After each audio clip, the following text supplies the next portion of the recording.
안녕하세요. 한지원입니다. 매주 화요일에는 작지만 강한 스몰캡 종목들 찾아 성장 가치 분석하고 투자 아이디어도 얻어봅니다. 스몰캡 전략 신한투자증권 김동준 부장과 함께하겠습니다. 부장님 어서 오세요. 네, 안녕하세요. 네, 지난주까지 부진한 모습이 이어지는 국내 증시였지만 이번 주에는 좀 반등할 수 있을지 좀 주목이 되는데요. 이번 주에는 미국의 기준금리 결정 그리고 빅테크 기업들의 실적 발표와 같이 굵직한 이벤트들이 예정되어 있습니다. 주요 지표 결과에 따라 국내 증시의 단기 방향성도 어느 정도 결정되지 않을까 싶은데요. 그런 의미에서 오늘은 어떤 종목 가지고 오셨을지 첫 번째 종목부터 들어보도록 하겠습니다. 어떤 종목 가지고 오셨습니까? 네, YG1입니다. 과거에 이제 양지원 공구에서 사명을 YG1으로 변경한 YG1이 되겠습니다. 네, 보통 YG1이라고 하면 좀 YG엔터와 좀 관련이 있지 않을까 이렇게 오해하시는 분들 계실 것 같은데 절삭 공구 업체입니다. 좀 주목하신 이유가 있으실까요? 예, 이제 절삭 공구라고 하면은 이제 초경합금, 이제 텅스텐을 기반으로 해가지고 다루는 쪽이 되겠고요. 가장 먼저 주목할 점은 지속적인 투자를 해가지고 경쟁력이 높아졌다는 측면입니다. 이런 상황에서 하반기부터 이제 미국의 GDP 발표를 이어서 글로벌 경기가 호전될 것으로 보이기 때문에 실적도 당연히 턴어라운드 될 거라는 측면입니다. 오늘이죠. 워런 버핏이 2차 투자를 해서 2대 주주로 좀 되고 있습니다. 왜 워런 버핏이 투자했는가 또 관심이 제고될 수 있는 상황입니다. 글로벌 플레이어라는 측면입니다. 업력의 44년이 되겠고 84%를 수출을 합니다. 그러니까 수출 국가를 좀 따져보니까 미국이 30%로 가장 많고 그리고 이제 프랑스 법인 그리고 요즘 뜨고 있는 인도 중국은 상대적으로 11%를 정도를 차지하면서 적습니다. 요약을 하자면 글로벌 경기 회복과 더불어서 관심이 될 수 있는 경기 관련주이고 특별하게 오늘 납입을 하는 워런 버핏의 투자회사로서 투자자의 관심이 주목될 거라는 측면입니다. 네, YG1이 어떤 업체와 경쟁하는지 궁금하고 또 YG1만의 경쟁력은 또 무엇인지도 궁금한데 또 조금 전에 워런 버핏이 투자했다고 말씀을 해주셨잖아요. 관련해서 좀 더 자세하게 설명 부탁드립니다. 예, 이제 스웨덴의 샌드빅이라는 회사가 1위가 되겠고요. 워런 버핏이 100% 투자한 IMC 그룹에 대표적으로 이제 이스라엘 회사인데 이스카라는 회사가 있고 또 미국의 캐나메탈 그리고 일본의 4개사, OSC를 포함해서 4개 회사가 있고 우리나라에는 대구텍이라는 회사하고 한국야금이라는 회사가 있습니다. 자, 경쟁력 중에서 두 가지 타입이 있습니다. 하나는 솔리드, 일체형 타입이 있는데 일체형 타입에서는 글로벌 5위권 정도 되겠고 이 일체형의 엔드밀에서는 세계 1위 업체가 되었습니다. 자, 지난 2014년부터 10년 동안 5,400억이라는 어마어마한 투자를 했습니다. 뭘 투자했는가를 따져보니까 우선 원재료인 텅스텐 환봉을 자체 생산하고 또 주요 공정인 코팅 공정을 내재화를 하고 또 인서트, 조립형이라고 하죠. 이쪽 분야에서 신규 투자를 단행을 했습니다. 전체적으로 본다면은 품질, 가격, 납기 측면에서 가치가 상승이 되면서 22년부터는 에비타라고 하죠. 단순히 영업이익하고 감가상각비를 더한 영업현금 흐름이 연간 1,000억 이상씩을 창출하는 우량주다라는 측면입니다. 이에 이제 여기에 IMC 그룹, 워런 버핏이 버크셔 해서웨이가 100% 출자한 IMC 그룹이 세계 2위 공급업체입니다. 이스라엘의 이스카도 100% 소유하고 있고 대구텍이라고 하죠. 옛날에 과거에 대한중석, 우리나라 업체는 100% 소유를 하고 있는데 2012년에 312억을 투자해서 240만 주, 지분율 7% 정도를 보유하고 있다. 오늘 1월 30일 납입을 하겠는데 195억, 300만 주를 15% 정도의 주가 할증, 6,500원에 제3자 유상증자를 통해서 투자를 합니다. 왜 이런 투자 유치가 될 것인가 관심이 많은데 어쨌든 상한우선주 희석화 후에 워런 버핏은 14.5% 지분을 보유한 2대 주주가 되면서 당연히 시너지 창출이 기대되지 않을까 이런 판단입니다. 네. 그런데 오랫동안 주가가 움직임이 없었습니다. 그러다가 이제 최근에 좀 반등하는 모습인데요. 실적과 함께 주가 전망은 또 어떨지 짚어주시죠. 예, 이제 2차 산업입니다. 제조업하고 동행하는 특징입니다. 산업별로 보면 자동차, 항공, 그리고 화학, 의료 순위죠. 22년에 최고 실적을 기록하고 23년에는 글로벌 경기 둔화가 더불어서 재고 조정 그리고 영업이익이 감익이 되면서 실적이 부진한 상황이라는 측면입니다. 24년 하반기에 미국의 GDP 호조 때문에 하반기부터 경기가 좋아지면서 회복되어 가지고 25년에는 재차 다시 실적 호전이 될 것으로 보입니다.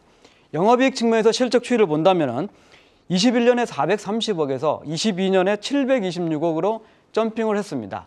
23년에는 601억 정도로 소프트 랜딩을 하고 24년에는 600억 후반대 그리고 25년에는 다시 최고 실적을 넘어설 것으로 보입니다. 요즘 PBR 이슈가 되고 있습니다. 0.7배 미만이기 때문에 저 PBR주에 들어간다 이렇게 볼 수 있겠고 PER, 주가 대 수익 비율을 본다면 금년도에 8배 정도 그리고 25년에는 6배 정도이기 때문에 세계 1위 업체인 샌드빅의 23년 3분기까지 누적 환산, 연 환산을 보니까 19배 정도니까 저평가되어 있다는 측면입니다. 엊그제 미국의 4Q GDP가 호조를 보여서 글로벌 경기에 대한 관심이 커지고 이에 따라서 수혜가 되는 업체인데다가 워렌 버핏이 2차 투자를 단행하면서 영업 시너지 창출이 되는 그런 절삭 공구 업체의 글로벌 다크호스다 이런 측면이고 주가는 단계별로 우상향하지 않을까 이런 판단입니다. 네, 실적은 올해 다시 최고치를 찍을 것으로 예상되는 가운데 또 오늘 그리고 어제 시장에서 좀 저 PBR 관련주들이 주목받지 않았습니까? 그런 측면에서 이 기업은 0.7배 미만이기 때문에 저 PBR주로서의 매력도 함께 기대해 볼 수 있겠습니다. 주가는 좀 단계적인 상승 기대된다고 하시네요. 그렇다면 스몰캡 전략 두 번째로 준비하신 종목으로 바로 넘어가 보겠습니다. 어떤 기업 가지고 오셨습니까? 네, 휴메딕스입니다. 이제 에스테틱주라고 하는데요.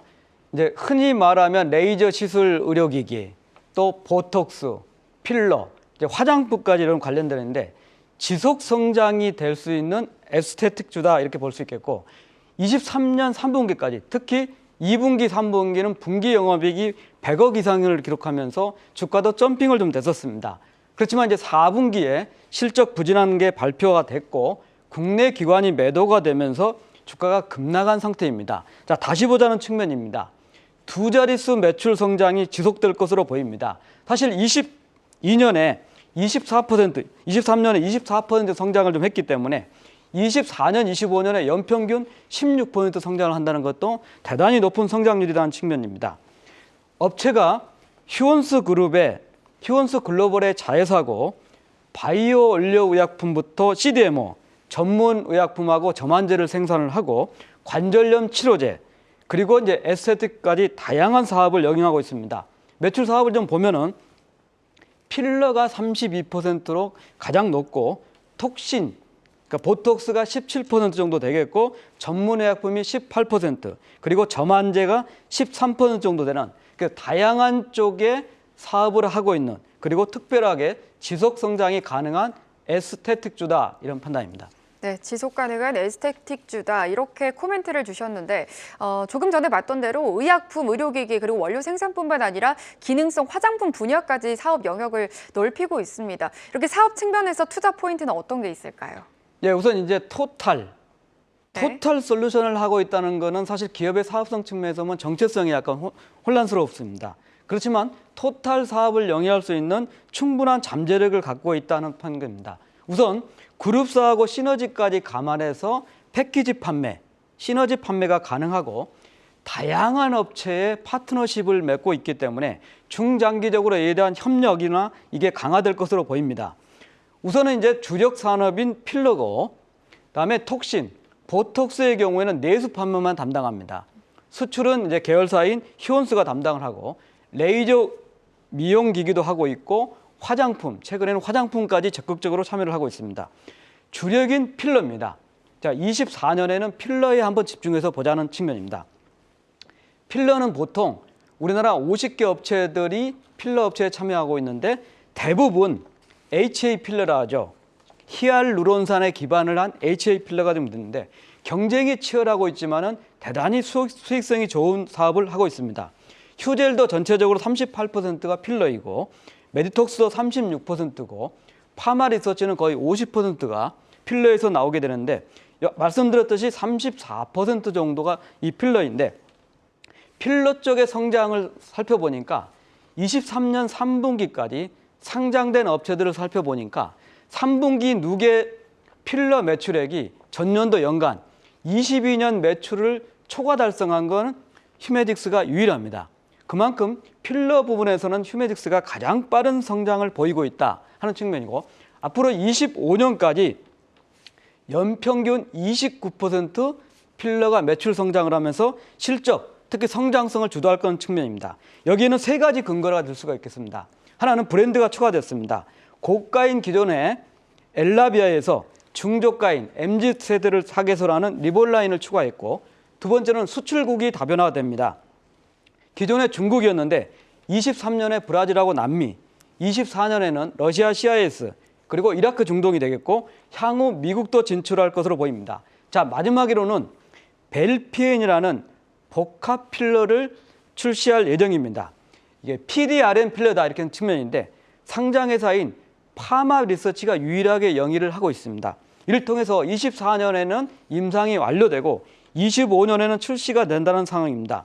이 새로운 복합 필러에 대한 임상 비용 때문에 상반기까지 분기 실적이 약간 부진하겠지만 추가 성장 모멘텀, 특히 24년에는 필러 쪽에서 주목되는 회사다, 이런 측면입니다. 네, 뭐 되게 많은 사업들을 하고 있네요. 그런 만큼 뭐 실적도 기대가 되고 좀 기대가 되는데요. 투자 전략 좀 간단하게 설명 부탁드립니다. 예, 앞으로 두 자릿수 외형 성장하고 수익성이 꾸준히 레벨업 될 거라는 측면입니다.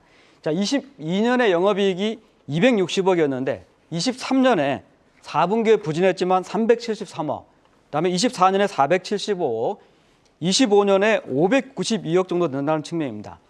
주식에 대한 전환사채가 있었는데 21,500원 정도였습니다. 모두 주식이 전환이 완료가 됐습니다.